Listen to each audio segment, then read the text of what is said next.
Hi guys, this is Ace King 21 TV. Welcome to my vlog. Today we're going to do an unboxing of the Cardo audio and microphone kit. Sama na rin natin yung installation dito. Okay, let's go.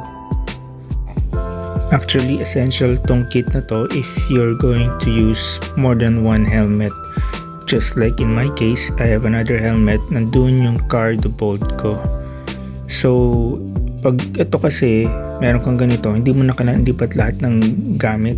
So, all you have to do is isasalpak mo na lang yung pinaka head unit ng Cardo. So, this is the installation manual. It comes in different languages. Di ko na babasahin to. Try ko na lang ikabit because I think it's a no-brainer. It's easy to install. Ayan. Skip this part. Okay, let's see what's inside. We have, ito yung slot na pinaglalagyan ng head unit. And other than that, ito yung booster pad. Pagka malit yung ears mo, kailangan mo dumikit yung head, yung earphone. Yan, i-ano mo yung speaker dyan. Didikit mo. Yan. Tapos yan yung mga velcro. Ito yung mismong speakers, hindi siya JBL. And ito yung pag ididikit mo sa helmet kung di ka gagamit nung ito, yung sinasalpak na lang. Pag malaki yung gap nung inner padding mo sa outer shell, yan, ididikit mo na lang yun. Pero kung okasya naman ito, gagamitin mo. Yan. So, yun yung mga connect. Once again, ito yung noise cancelling microphone. Yung kanina yung hybrid microphone.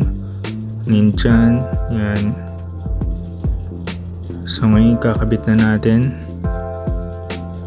Check natin muna kung ano yung kailangan baklasin dito sa belt bullet helmet. Yan. So this is a belt bullet helmet. It's a retro helmet by the way. So tanggalin natin yung mga earpads dito.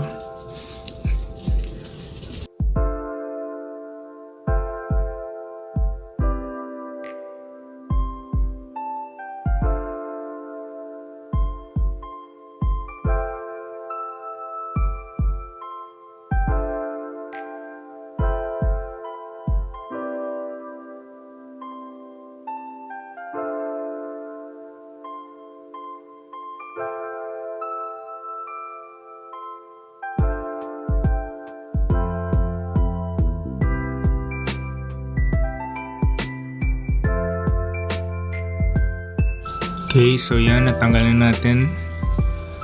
Ngayon, ang uunahin natin yung slot na panglagay ng head unit. Tanggalin na natin to, we're not going to use that one. Yan, sasalpak natin sa left side. So, slip on lang siya, basta hindi masyado makapal yung inner pads and outer shell. Yan.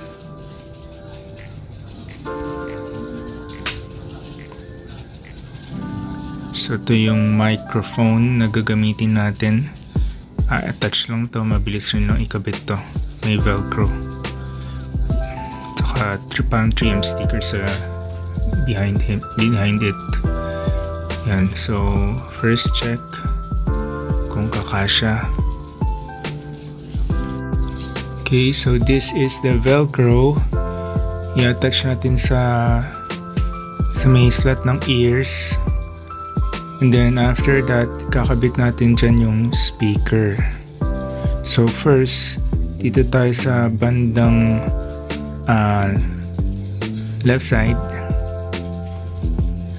Yan. Meron dito akong nakitang slot na pwede lagyan mismo. Circle din siya, sakto talaga. Wait lang, attach ko lang to. Yan, as you can see, yung circle slot na yan, dyan natin ilalagay yung nakabit na natin yung velcro, dyan natin ilalagay yung speaker. And for the other side naman, same process. Gagamitin natin tong booster speaker booster pads. Kasi mga maliliit ang ears, yan, para yung gap hindi masyadong malaki para maririnig mo talaga very clearly yung audio. So ito yung velcro sa sticker. Sasalpak natin sa other side naman, sa right side. Yan, as you can see yan, no? Yan, dyan natin isasalpak. Okay, idikit lang natin.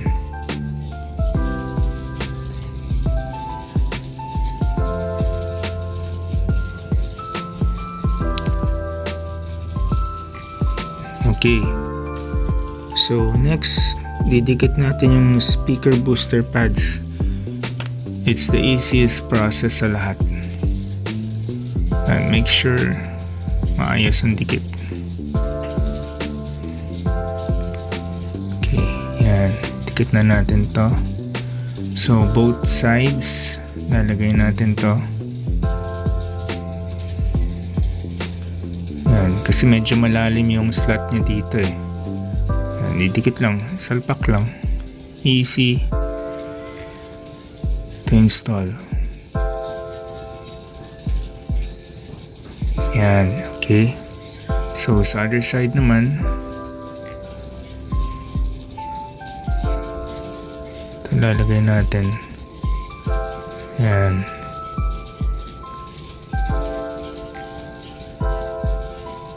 That's it. So ngayon nilalagay na natin yung speaker. So yung shorter cord, yun yung malapit doon sa dyan natin malapit ilalagay, malapit sa mismong unit head. Tapos yung longer naman doon naman sa right side. So didikit lang talaga yan.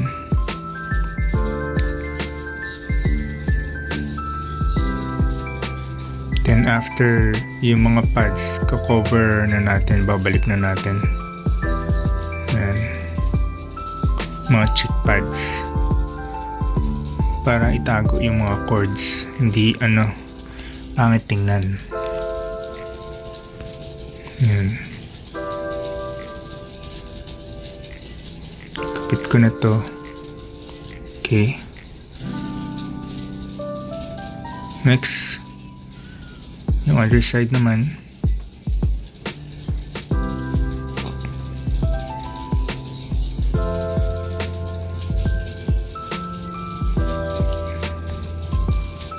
Okay.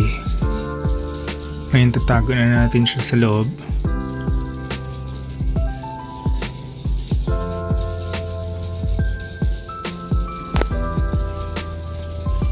Tapos lalak natin yung mga cheek pads.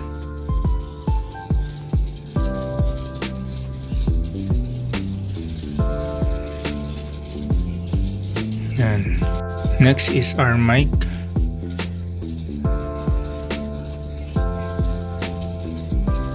Ito. Tanggalin lang natin yung sticker. Tapos attach lang natin and that's it. Tapos yung connector, i-attach na natin. Guys, make sure lang malinis yung slot. So you can use pads na may alcohol, papunasan nyo muna, pero I opted not to because matanggal yung kulay nung pagka red ng helmet, matapang yung alcohol. Yan, na-attach na natin, tapos i-connect na natin.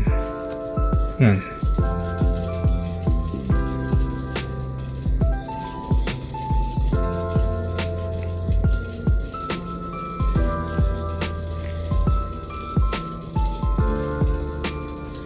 Okay, that's it guys. We're almost complete. We're done. We're almost done with the installation. Tatago na lang natin yan. Tapos i-attach na natin yung cheek pads.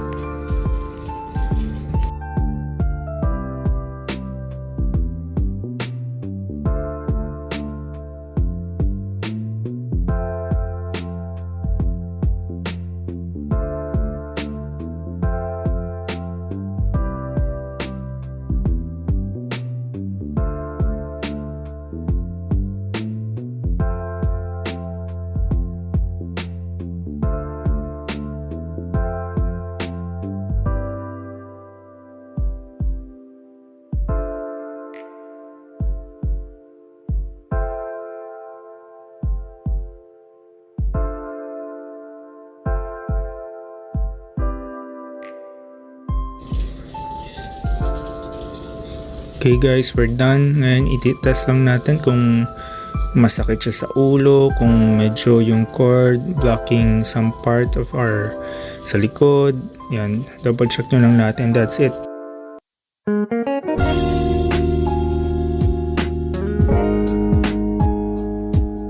Okay guys, thanks for watching.